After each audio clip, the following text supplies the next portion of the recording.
recebemos carinho, atenção, não nada.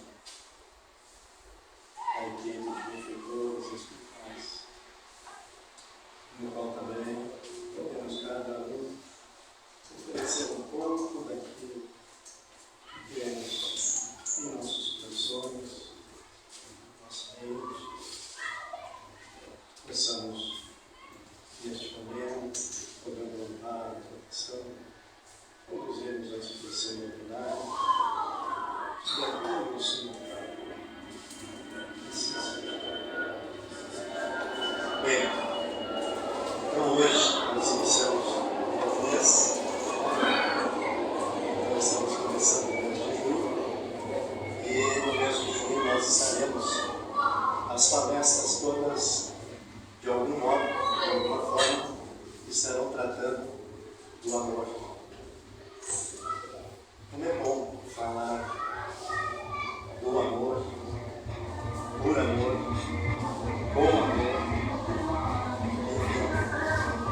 Nós destacarmos o quanto o amor é fundamental, é um diferencial na nossa vida, no nosso cotidiano.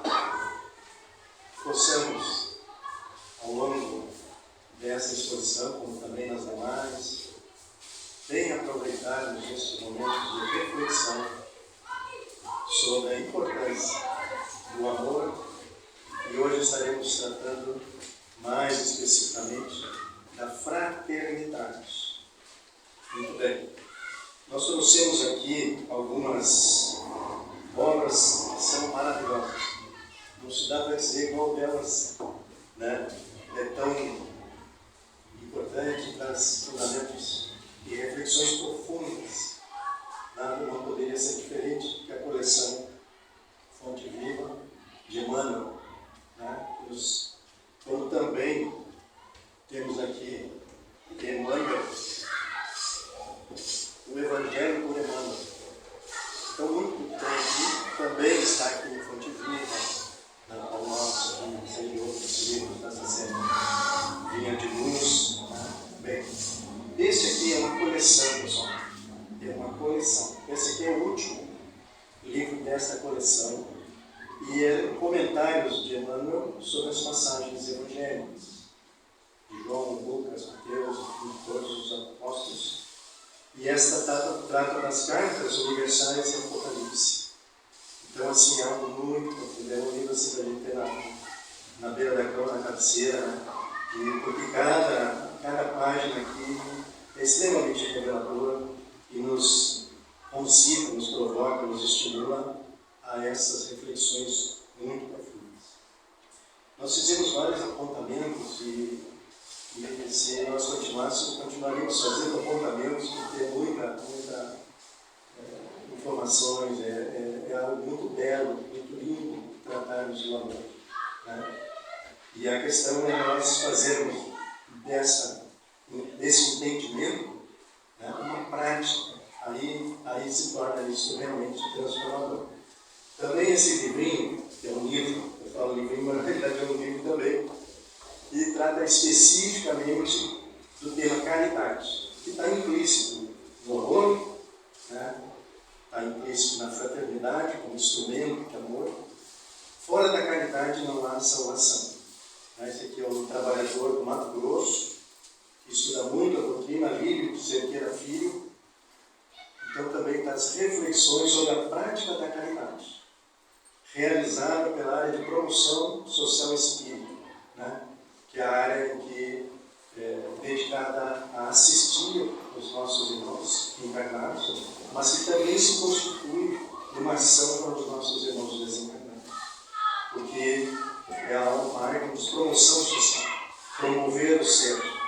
Aqui, pessoal, nós trouxemos, está nesse livro, então, Fora da Caridade e a Salvação, de uma forma gráfica, para a gente entender um pouquinho, né, de alguns aspectos. Aqui está muito resumido, mas no meio do triângulo nós temos o amor, como essência.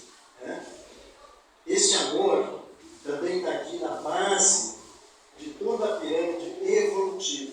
Podemos dizer que aqui seja uma pirâmide evolutiva, né? Onde, através do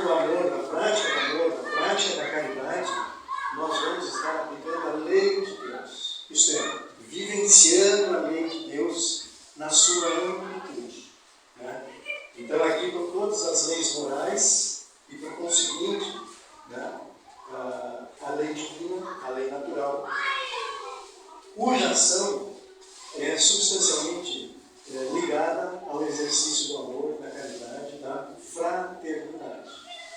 Então aqui também tem um outro elemento importante, quando nós colocamos Deus, né, como sendo soberanamente justo e bom. Esse foi o tema que a gente tratou no mês de maio, né, sobre Deus, como sendo um dos atributos justo e bom. Muito bem, nós precisamos praticar esse amor a si mesmo. Jesus nos disse: amar a Deus sobre todas as coisas e ao próximo como a vós mesmo. Então está na base da prática da caridade o alto amor, a prática da caridade consigo mesmo e sobretudo com o próximo. Este será e é e sempre foi, nós é que temos dificuldade de entender que a essência do nosso processo evolutivo está exatamente em cima da prática, do exercício do amor desprendido, do amor incondicional, o amar a todos indistintamente. Né? Então, enquanto nós estamos elaborando esse processo, vamos amadurecendo, nós vamos nos dando conta que esta é algo que nos leva de uma maneira quase que, digamos assim, como prioritária, como fundamental, como significativa. Amar a todos, indistintamente. Também aqui, extremamente importante, a questão da verdade. Né? Porque o que é a verdade, senão a busca de conhecimento? A busca do entendimento, da compreensão. Por que nós estamos hoje nessa condição evolutiva ainda? Né?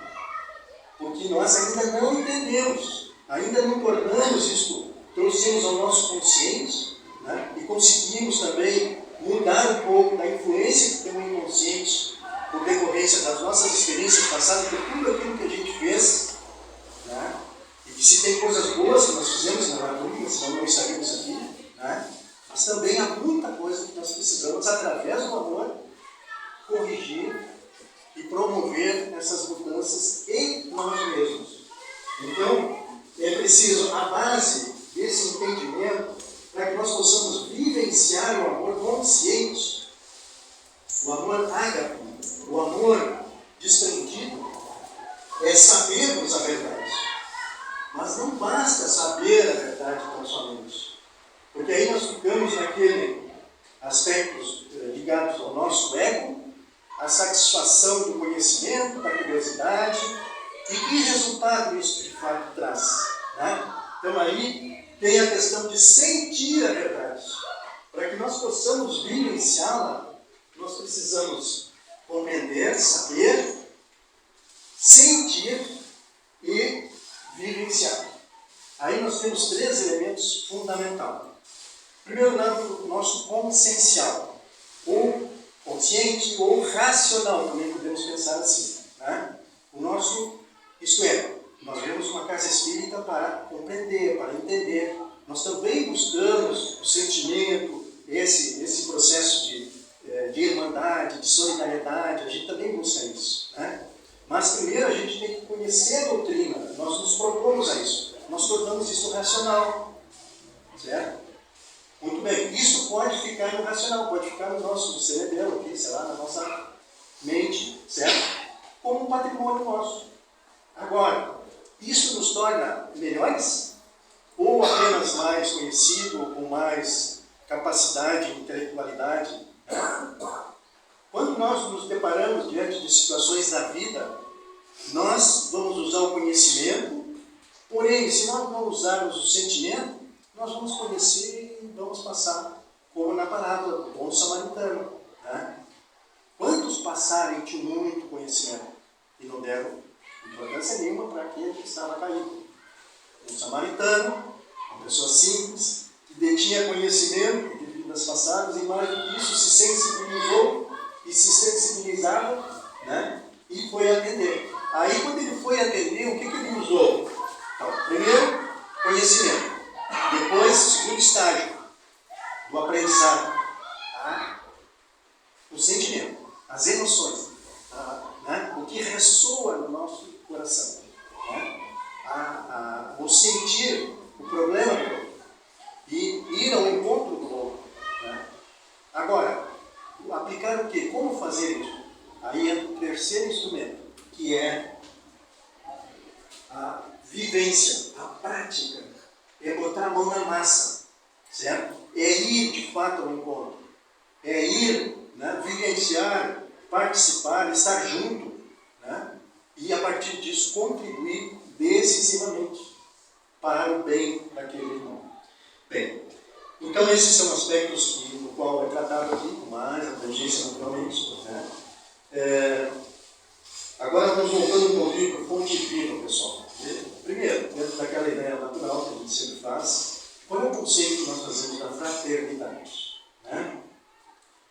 Vem do latim, de frater, que significa irmão. Então, frater significa irmão. Então aqui, ó, é praticar o amor ao seu irmão. E nós podemos aqui botar um mais ó, na eternidade, né? Isto é, por todo o sempre. Amar o seu irmão. Não é isso que Cristo nos diz? Significa tudo. Muito bem. E esse é o conceito que nós vamos no Google lá, no dicionário, né? Eu já não me lembro mais o que é isso. Aurélio, tem um outro, mas enfim, Aurélio também. Então, fraternidade significa parentesco. É nós nos sentirmos parentes, companheiros de jornada, de caminhada. Quando a gente se vê assim, a gente se ama, a gente se admira, a gente se conforta. Né? Muito bem. No entretanto, nós somos cheios de incongruências, de contradições. Isso que parece tão simples, nós tornamos muito complicado. E fizemos isso ao longo do nosso tempo. Então, no capítulo ou na página do livro Fonte Viva, do item 15, diz assim, que nós ensaiamos desde muito tempo tornar-nos discípulos de Jesus. Né? E quem é discípulo de Jesus é aquele que pratica de fato a caridade, o amor. Só que nós fomos fazendo isso de uma forma completamente antagônica ao sentido natural. Então, nós entendíamos que precisávamos viver a opulência, as cátedras, né? E fomos construindo templos de mármores, porque ali era sagrado, e ali a presença de Jesus. Quando Jesus demonstrou para nós que não era esse o valor que ele atribuiu ao amor. Ele sequer tinha, hoje a gente fala travesseiro, né? Ele sequer tinha algo para colocar na cabeça. Né? E nós hoje temos toda uma...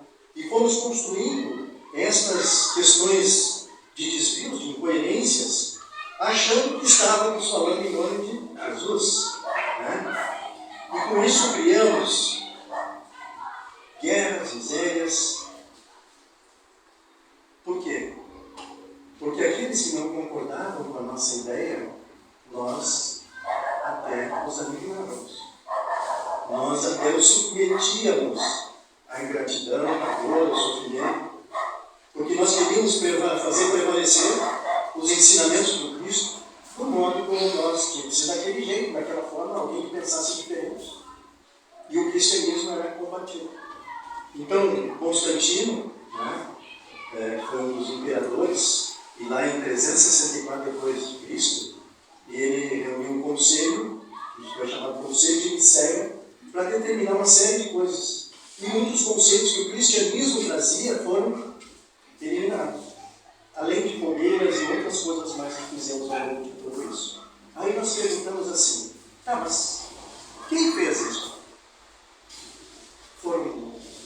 A gente vai logo atribuir alguém que tenha patina. Né? Alguém que tenha... foram os padres, foram os bispos, foram os sacerdotes, quem foram? Quem foram? E nós vamos chegar à conclusão de que fomos nós. Nós vestíamos estas roupas, nós vestíamos estas máscaras, né? E por acreditarmos daquela forma, impunhamos ao nosso semelhante constrições, limitações, inclusive negando o que nós estamos trazendo aqui como a necessidade de saber a verdade e vivenciar essa verdade. Mas, ainda hoje, se nós falamos lá atrás, ainda hoje nós praticamos atos de separação, de discricionismo, né? Nós ainda somos sujeitos daquele tempo, mas já está em tempo de nós então promovermos as mudanças e o serviço que assegura a vitória do bem.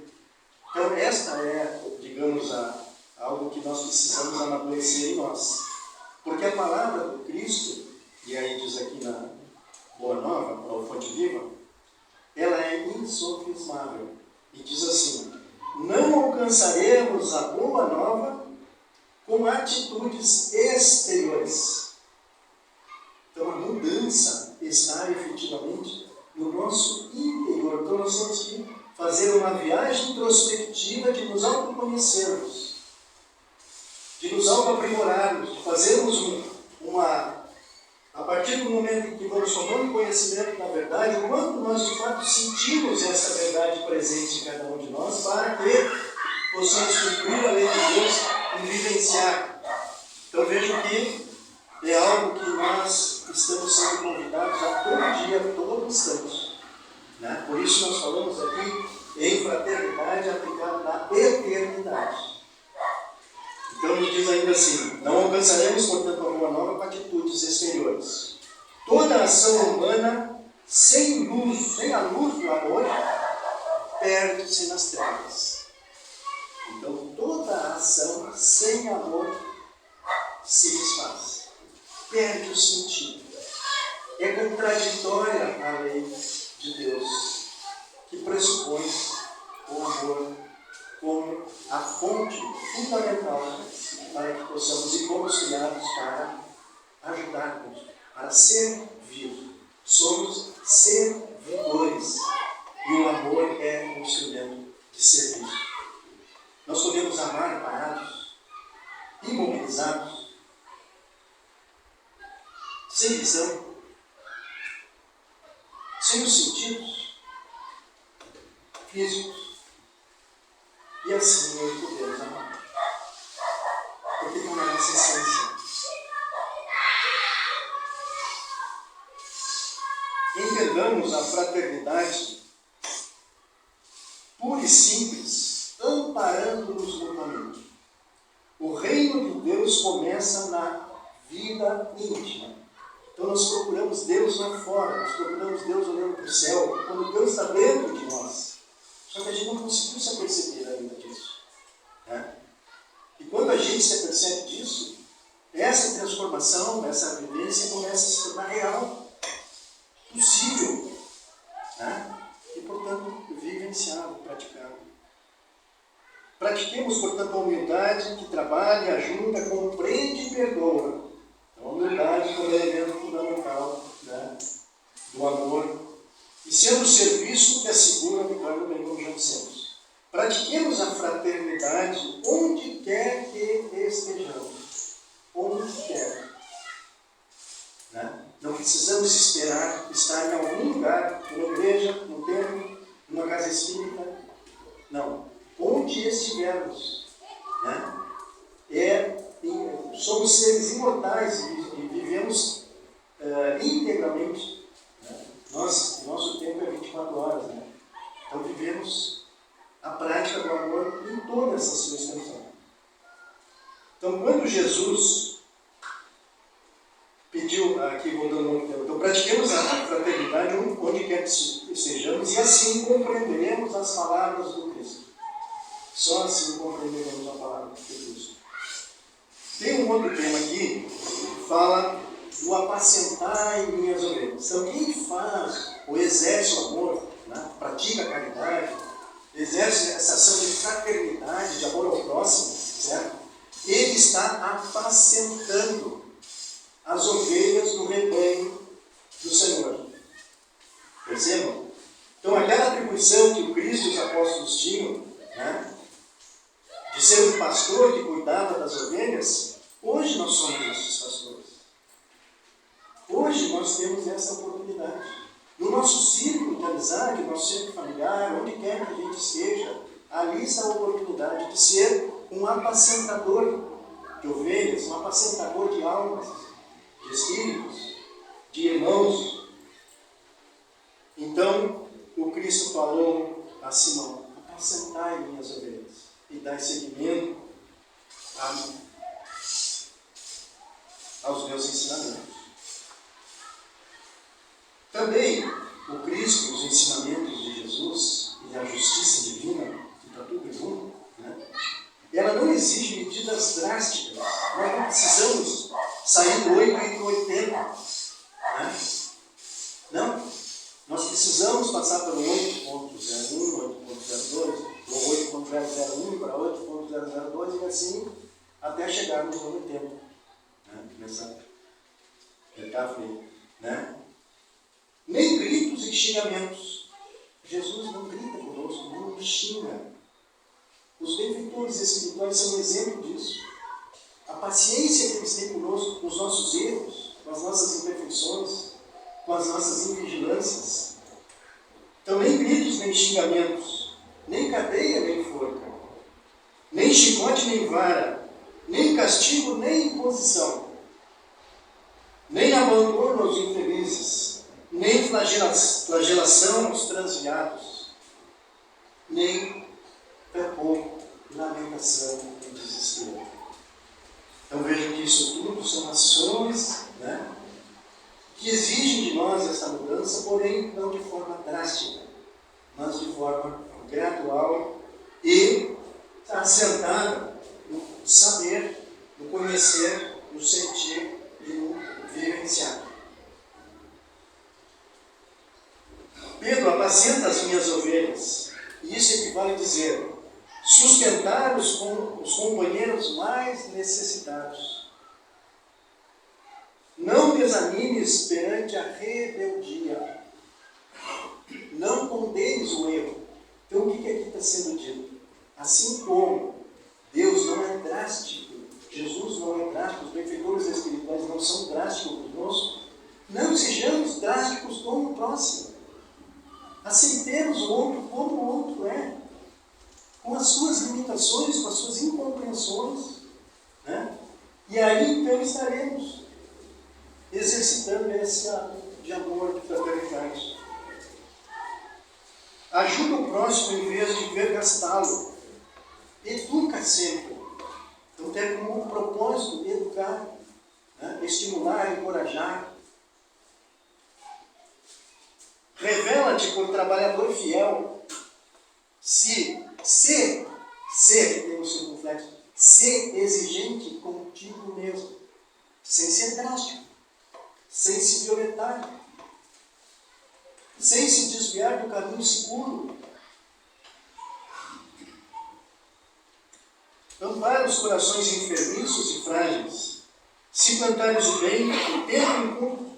Esse é outro aspecto importantíssimo. Se plantares o bem, o tempo se encarregará da germinação, do desenvolvimento, da florescência e da frutificação.